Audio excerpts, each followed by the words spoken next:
Good afternoon, everyone. Gabe Velazquez here with you, transparenttrading on a Tuesday, last day of 2024. Happy New Year, everybody. Hope everybody has a good holiday and wish everybody health and happiness and prosperity for the new year. Let's get right into the charts. We're going to end the year on a little bit of a no big deal. I've been talking about sentiment being overly bullish.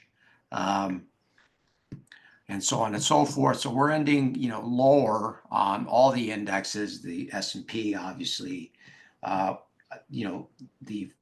there's probably a really high probability coming into, this starting Thursday, Friday.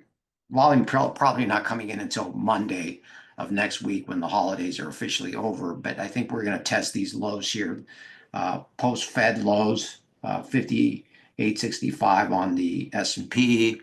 NASDAQ would come in at 2100. I've been talking about these levels for those. Nothing really happening in the Russell. Russell just kind of coiling up. Bitcoin still on the radar here. I think again a break of 91, 92K takes us down. I do believe we are going to. It's not a matter of if, I think it's a matter of when, test the pre-election or the post-election gap at 77K. And again, it will probably be in conjunction with a market sell-off and so on and so forth. So this could be the canary in the coal mine for the NASDAQ. We're starting to get some correlation there. Rates obviously could be the trigger. If we jump over 470, 75. Also interesting today, the dollar ended right near the highs of the day.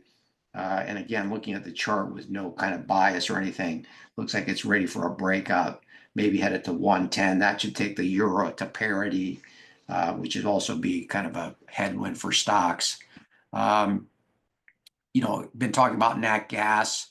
Nat gas did come off a level here that we mentioned in our sessions here, and it has the gap to fill from Sunday. So we had that big run up, ran right into 416 MBTU, probably filling the big gap. There's some stocks I'm also looking at, EQT and so forth in that regard. Also, one last thing, and then the soybeans, which also I've been kind of talking about, I wrote about it over the week. And if you haven't subscribed to the newsletter, go ahead and do that as well. There's a link below. Looks like they're finally breaking out here above $10 a bushel. You can see we had a nice pop today, 18 cents on soybeans. I think we got room up to at least 11 and maybe even beyond that if this is really going to be the beginning of something bigger in the soybean market. So we'll see. That's something to put on the radar for the next couple of weeks here with the new year coming in. So that kind of sums it up for this year. Again, big gain, all the gains pretty much coming from the Magnificent Seven this year. And just one last thing, if you were in the equal weight S&P, which is the RSP, that actually has been selling off since November. So this again speaks to overall still not a bad year if you were in the RSP, which is the equal weight S&P. Still, 15% gains, but the biggest gains clearly have been in the mega caps and the S&P. And again, this is why, as you go, some of you may have attended my class before, dollar cost averaging in the S&P, in your 401ks, whatever, invest in the S&P, SPY, and trade stocks. That's not going to change, even though even if we're due for a correction, whatever, it's still over long term. I'm talking about over 5-10 year span. You're still going to be fine. Just buying a broad-based 500 best companies in the world, and